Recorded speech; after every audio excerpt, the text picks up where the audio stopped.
What's going on, everybody? Welcome to Celtics Pregame Live. I'm Justin Lowe. That's Rob right next to me.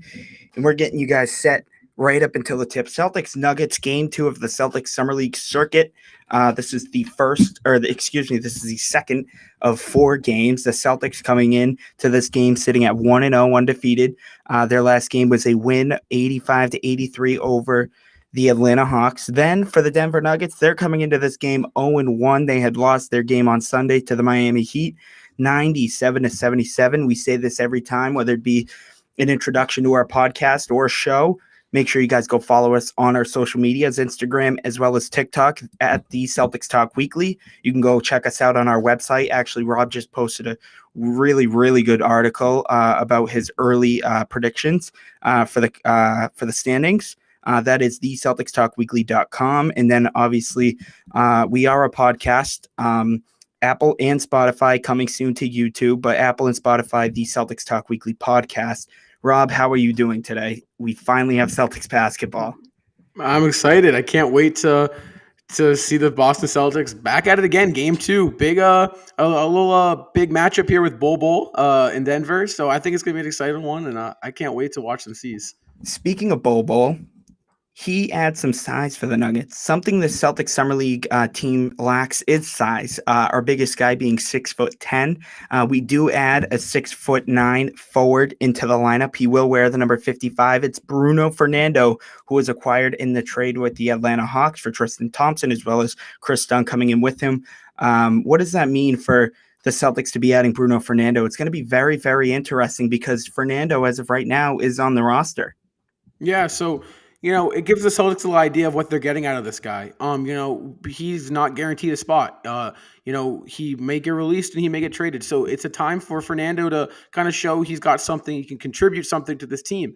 And, I think along with, what he can contribute, I think what he's going to contribute is a lot of rebounding, intensity, and, some defense to this Summer League team, which, we did struggle a little bit on the on the size department and the rebounding categories last game. Yeah, it's going to be really interesting as well because, like you said, our tallest player is 6'10". Although he's an inch shorter than 6'10", it's extremely important to add size to this Summer League team. I mean, look at over the years, we've had predominantly big Summer League teams. I mean, we had Shemi Ojeleye and Robert Williams on one team. Those are big dudes. We've had Taco Fall on our team, Jared Sullinger a while back. So it's really nice to add some size. And Bruno Fernando has been thrown around. The Celtics are rumored to be potentially flipping him for another deal. We don't know what's going on with that. It's just rumors right now. But there is something here, like what did we talk about on Sunday? How important Summer League is this season, right? Yeah. I mean, this adds just another player who Bruno Fernando, who technically is on the roster right now. Is he going to get traded? Will he get released? Will he go down to the G League? We don't know that right now. This is kind of his proven, this is time for him to prove. But with this addition, that makes 6 on the roster, on the Celtics official roster, 6 players. And then if you really want to add Yam and Jawan, that's 8 players that could potentially be playing with the Celtics next season. Yeah, something we've been talking about and stressing all, off season was that last year we struggled heavily on having guys come off the bench and finding a way to contribute in some way, shape, or form. So, I think it's really important for now Fernando coming into the Summer League where he's going to have to find a way to contribute in some way, shape, or form. With that being said, what is he going to contribute? Like I said, defense and rebounding, I think will be his strong suits. I haven't watched a lot of Fernando highlights. I'm not too familiar on his game, but from what I've read, from what I've seen, it looks like he's a pretty small ball big, similar to kind of like a Grant Williams type. I don't want to compare him to Grant Williams necessarily. But it's really, you said it well though. It's really important here for these young guys to get a grip on how they can find different ways to contribute, and I think it's going to be important for Fernando to prove that in order if he wants to keep a roster spot. Now we kind of asked this question on the post game show. Let's ask it today. It's game day. We are less than a half hour from tip off. what do the Celtics carry over from Sunday's win in order to win today? What do they have to carry over and bring it today?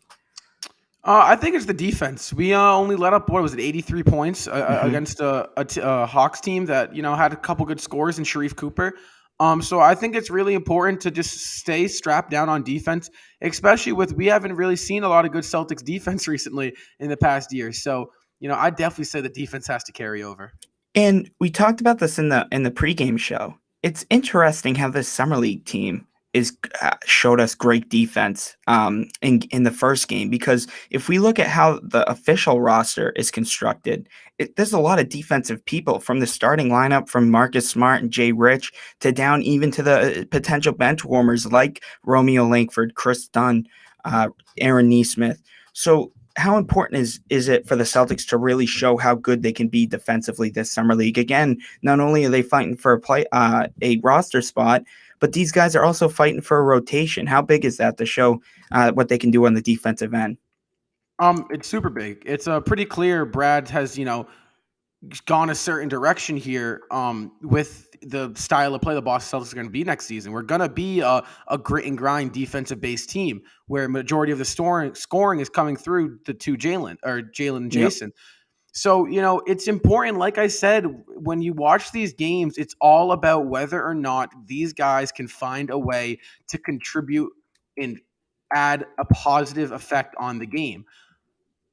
Whether that's defense or whether that's offense, really, I think defensively we're pretty sound with Horford, Richardson, Smart, Williams. I think we got a great defensive core next year. I'd love to see some offensive production out of guys like Aaron Neesmith, Romeo Langford, Peyton Pritchard, Carson Edwards, and we saw glimpses of that from all four of those guys last game, and Yep. I'd love to see it again this game. Now that brings us to the next segment. Let's start three keys to the game for this upcoming game tonight. Again, 20 minutes from the tip. We will cover you from the tip, and then right after that, right after the final buzzer, win or loss, we have you covered for post game live. Starting off with, I have written down here in my notes, don't settle. The Celtics attempted 51 3-point shot attempts. 51 from 3-point. That's 31.4%. And then you say, oh, well, they hit 16 of them. Well, Peyton Pritchard hit 7 of the 16 makes. So what do you say to that? What do you think? What do you think goes along with that? Oh, well, I completely agree. You cannot settle. And without settling comes, attacking the hoop. And, that brings one of my keys to the game is attack the hoop and get shooters open. I know Scal all last season stressed it more times than I could count. The more you attack, the more you get the defense moving, the better the open threes are. This team's generally a pretty solid 3-point shooting, team. You got a lot of small guys. You got Edwards who can shoot, Pritchard, Neesmith. Those are three really great shooters, and Langford can hit it from time to time. So I think it's really important for the Boston Celtics to attack the basket and get shooters open through that way. I saw something Yam did amazing last game was he was aggressive. He was Yeah. finding ways to attack and to put pressure on the defense, and that goes a long way. That's funny because that was going to be another one of my keys to the game. Play with some pace and be aggressive. You just took the words right out of my mouth. The way we saw Yam play last Sunday was just amazing, and we had such high expectations, and he fulfilled them in one game in 17 minutes. Hopefully, he plays a little bit more tonight. But Yam was more of known to be a shooter coming in. Yeah. We saw him attack. And I think that's also what I want to see a little bit from Romeo Langford. Obviously, he shot 3 of 7 from 3. He actually got the game-winning bucket, making a 3, which I love to see, and I love to see him make shots. But that's something I want to see from Romeo Langford as well. Don't strictly rely on your 3-point shooting. He is very athletic. He is extremely versatile. Get to the basket. Definitely. And like I said before, the summer league is a great opportunity for these young guys to work on their game. So I want these young guys to get out of their comfort zone a little bit. Because this is a great opportunity for them to, show what they got show what they've been developing, right? We know Mhm. Pritchard can hit from downtown. Obviously, they want to win, and winning is the biggest thing. But we want to see guys like Pritchard, like Langford, like Yam, like Neesmith show us something new, right? Show Mhm. us you're improving. Whether it's taking it to the basket, whether it's an up fake drive, whether it's a post fade, right? Something you've been working on that you can get, one, you get your own shot, and two, like, something new. Because, sticking to the same old, the summer league is a time to grow, and now's the time to do it. And I think, in my opinion at least, we saw that a lot out of Carson Edwards in the first game on Sunday, where we know Carson Edwards can score and be aggressive and hit the three ball. But for his size and his position, I thought he improved his defense very, very well. It could have just been one great defensive game, but I think something Edwards needs to work on is his defense, and it's a little hard to with how small he is. But I thought Yeah. that was something I noticed with Carson Edwards was, man, he was everywhere.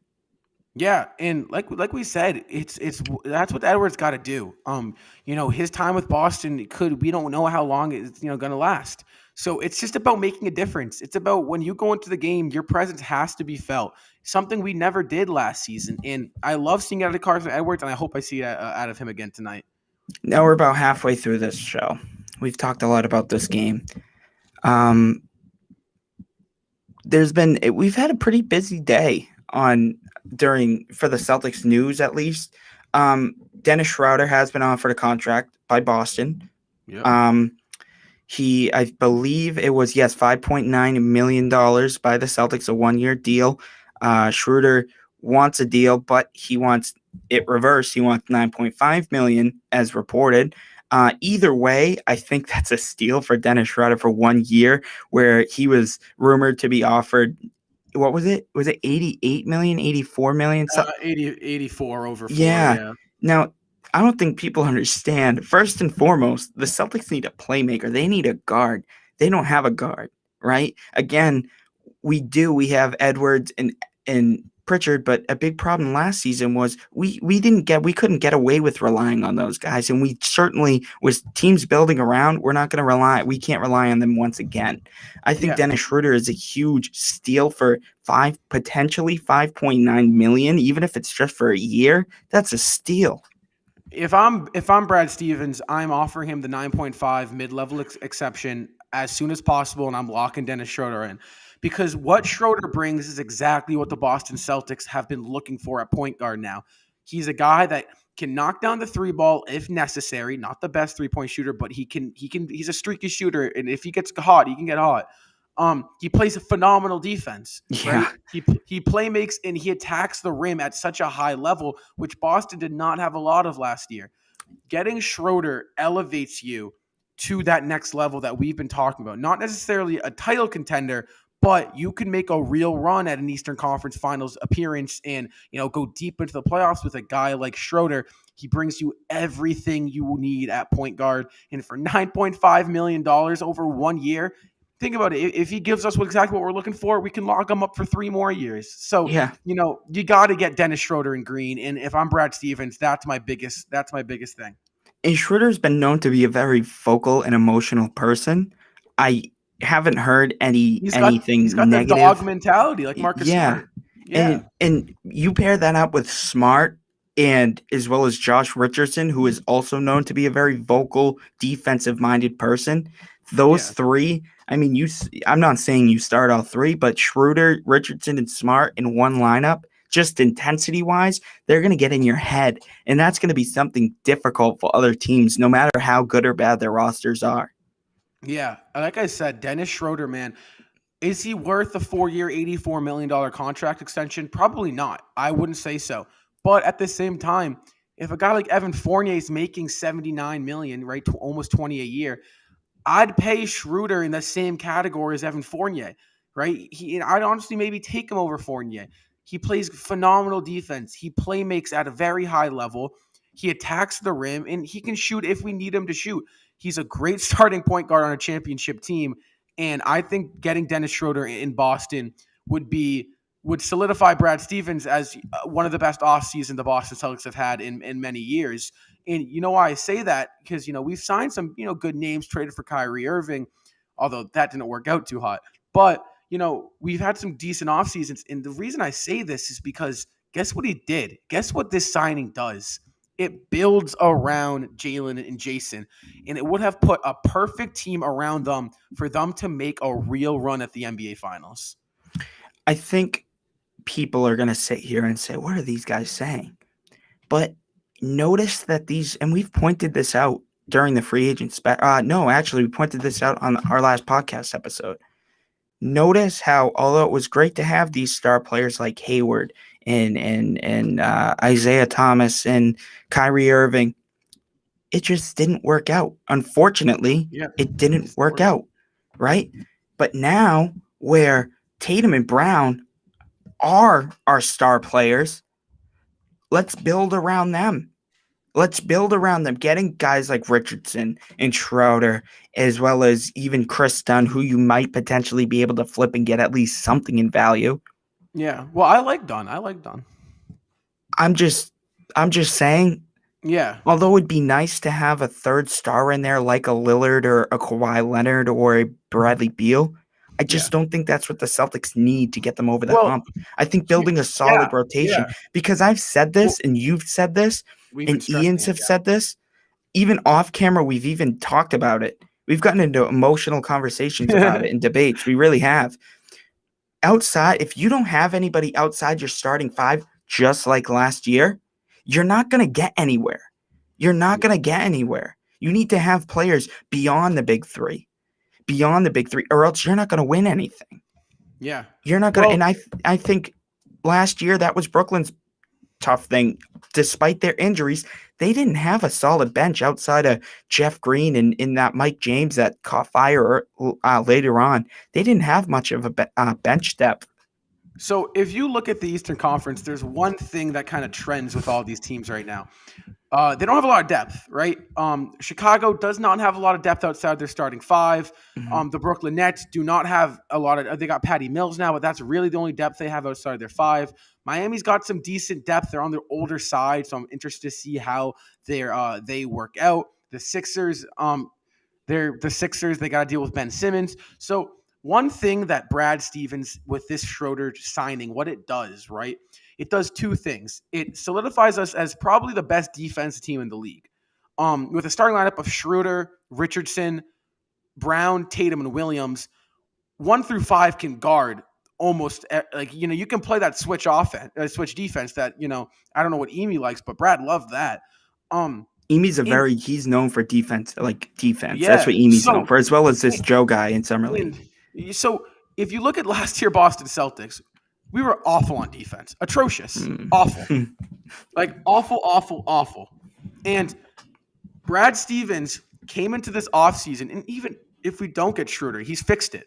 He swapped Kemba Walker and Evan Fournier for two guys who are going to contribute on offense, right? Al Horford can give you 18 points, not a game, but in any given game, right? If you need 18 from him, he can get you 18. Same thing with Richardson. If you need 15 points, Richardson can get you 15 points. But they're always going to be consistent on defense. So I've loved what Brad's done. He's built even Chris Dunn, he's built a great foundation around Jaylen Brown and Jason Tatum that's a little bit deeper and defensively much better than a lot of these teams in the Eastern Conference. And when you think about what wins playoff games, it's defense and star power, right? We got two studs. We got two stars, and now we have defense. So you got to think, if you can get Schroeder, right? You lock in Schroeder, then you're really starting to think, okay, I think Boston's really a top dog in the East. If you can't lock in Schroeder, though, you still might be stuck at that 4, 5, 6, 7 spot that you can't really shake. And I've said this. I actually said this not too long ago, about maybe an hour or two ago. Think of how good the Knicks team was last year, where defensively. Think of that last year. We could be a better defensive team than the Knicks last year with better offense as well. And that got the Knicks the 4 seed. I know the East is a lot better from a year ago. I understand that. Yeah. But I think people are overlooking this roster a lot. And this might be just me being biased, but I don't think it is. Oh, yeah. I think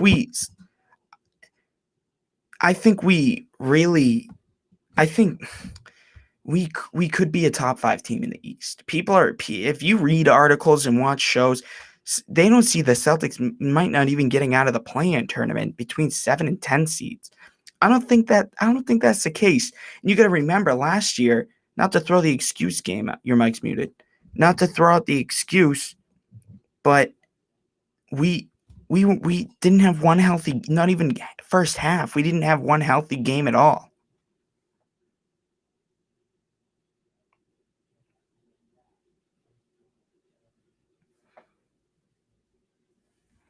Oh, Yeah. can you hear me now? There we go. Yeah, you're good. You're good. All right, sorry about that. But yeah, I think we've improved roster wise, right? When I say we improved roster wise, offensively we had more firepower, right? We had Fournier, right? He could get you 20. We had Kemba, right? If he played, he could get you 20. Brown, Tatum, 25, 30. You know, Smart gets you 18. Williams can give you 10. We had scoring. Pritchard can get you 10. This year, we got defense. And that is so huge. If you look at every successful Celtics team ever, it started with defense. It started with defense. And Brad Stevens finally gave us defense. And I think people aren't looking at that. They're just seeing the Boston Celtics and they're seeing, oh, well, you know, their roster doesn't work. Look at the 2016 team or the 2016-17 team. That was the first seed, right? 53 games. Our rosters are almost identical to that now, right? And now we have two stars, a arguable top 10 player next season and a top 20 player next season, right? Yeah. Look at the 2008 championship team. I know that was a while ago. I understand that leagues have changed since then. But look at the defensive players on that. Tony Allen, Kevin Garnett, Kendrick Perkins. I'm sure I can name it, James Posey, Leon Poe. Some big-time defensive players on that team. You mentioned the 2016 team. Who were some great defensive guards on that, players on that team? Avery Bradley, Al Horford was on that team. You could throw in Jonas Jerebko, who was actually pretty decent on the defensive end. Speaking of another, we can kind of shift this in because there are rumors on the Celtics adding another guy to the roster, another option. That being somebody taking somebody out of Chicago. This will most likely be via sign and trade. Lauri Markkanen, a potential target. Hey, I'm not. I'd rather give. And if people aren't aware, he wants $15 million a year. Yeah. If we're giving $15 million a year, which we can afford, the Celtics are just not choosing to really spend their money. If you give this guy $15 million a year, I'd rather, if we're going to spend $15 million a year, I'd rather spend it on Schroeder, hands down. Yeah. If it's really coming down, unfortunately, to these two players, then I'm picking Schroeder any day. I don't want to touch Lauri Markkanen. I don't want to touch him. And it's not even about his skill. If I see the Celtics add another forward/center to their lineup to what we've already have, and Lauri Markkanen, I remind you, has fallen off since his rookie year. He's not the same player. He's not as healthy. He just doesn't fit into Chicago's plans, which is really unfortunate because at a point in his career, they really thought that Lauri Markkanen was their guy, other than Zach LaVine. Would you spend $15 million a year? No. On top of that, it's a potentially a sign and trade situation. Who would you trade on this team for Lauri Markkanen for that kind of money? Because I certainly wouldn't trade a guy like Smart or Robert Williams for him. So the thing is with Lauri Markkanen is I don't think we need to trade a guy like Smart, right, for him. I believe I think he's an unrestricted free agent now. I think they extended his or they didn't extend his qualifying offer, so I think he's unrestricted. But with that being said, I think that would just be going back into that same circle that we've seen for the past 4 years of not building a proper team, not building a team that fits, not building a team that molds. Can Markkanen make an impact somewhere? Probably, right? Is that place where he can make an impact Boston? No, I don't want him for $50 million. Someone else can go spend that money. I don't think he's going to get that money anywhere. If Schroeder can't get 15, Markkanen won't get 15. I don't think we got to worry about it either, but I'm not touching Lauri Markkanen. I'm not touching him at all. No offense if you're watching this, Lauri, but I'm not touching. I don't see how he fits in to this roster. I mean, if anything, could he maybe add a little bit of scoring? I don't really. Again, I'm not saying I want him. I'm just saying I don't really think he brings anything defensively, which I just really don't know where goes he against is the laying the plan. rotate. Where would he go in the rotation? Like, I agree. Would he I back up agree. 4? I don't know. I don't know. Because He is then, a great stretch player. He would be a good stretch player in offense, but with this yeah, team's kind of focus solely on one, saving money, two, it seems as if we've constructed again a defensive roster. But we yeah. do need to see scoring. But again, if it's coming down to these two players, which it sounds like it kind of is, if I'm being honest with you, free agent wise, I'm taking Schroeder and I'm giving Schroeder that kind of money over LAURI Markkinen. But if Schroeder's going to take the 5 to 9 million, I'd much rather pay him that. I'm interested to see what Dennis Schroeder is because, we've been seeing a lot of reports. We don't really know what the holdup is. So I'm interested to see, what happens, and that brings us to game. We're getting close to game time now. This is we got to shift kind of back. I feel like in the summer league we've been getting a little bit off, the rails. But hold on, I'm sorry, I just got distracted. I just read something on Twitter and I had to glance back over it. Finish. All right. Is it an update? Give it to us, whatever it is. It's no, it's a fake source. Free agent guard Dennis Schroeder has agreed to a 1-year deal with the Boston Celtics. Official. Really? Yep. Free agent guard Dennis Schroeder has agreed to a 1-year deal with the Boston Celtics. Dennis Schroeder is in green next year, boys. There it is. Is this true? Yeah, Woj just tweeted it. Wow. Okay, well, first and foremost, Aiden, I know you're watching this. Aiden, can we get a graphic? we on actually this? no. Oh, we have one. I got one. Yeah. I think this is a good time to shout out Aiden as well. He's the behind the scenes guy. If you don't know him, our graphic designer, which makes these super cool overlays, which makes us look way more professional than we actually are, as well as graphics on our Instagram. Are you posting this or am I? I'll post it. Okay. I'm just trying to close out the show because we are getting close to tip off. Again, guys, Celtics and Denver Nuggets tip off at 7:00. Just in a couple moments. You can catch it on ESPNU or locally NBC Sports Boston. The Celtics look to remain undefeated at 2-0. I'm not so sure on the starting lineup. I don't know. I'd assume Bruno Fernando does start for the Celtics. 3 keys to the game: don't settle, get shooters open, and play with pace both ways. We will have you covered for Celtics post-game live, moments after the final buzzer, win, loss, overtime, whatever the case may be. We're looking at a great matchup here between the Celtics and Denver Nuggets. I'm Justin. That's Rob. If you're not already following us on our social medias, Instagram and TikTok at The Celtics Talk Weekly, website thecelticstalkweekly.com. We post weekly articles on there. And then Apple and Spotify, coming soon to YouTube, The Celtics Talk Weekly podcast. I'm Justin. That's Rob. We will see you guys post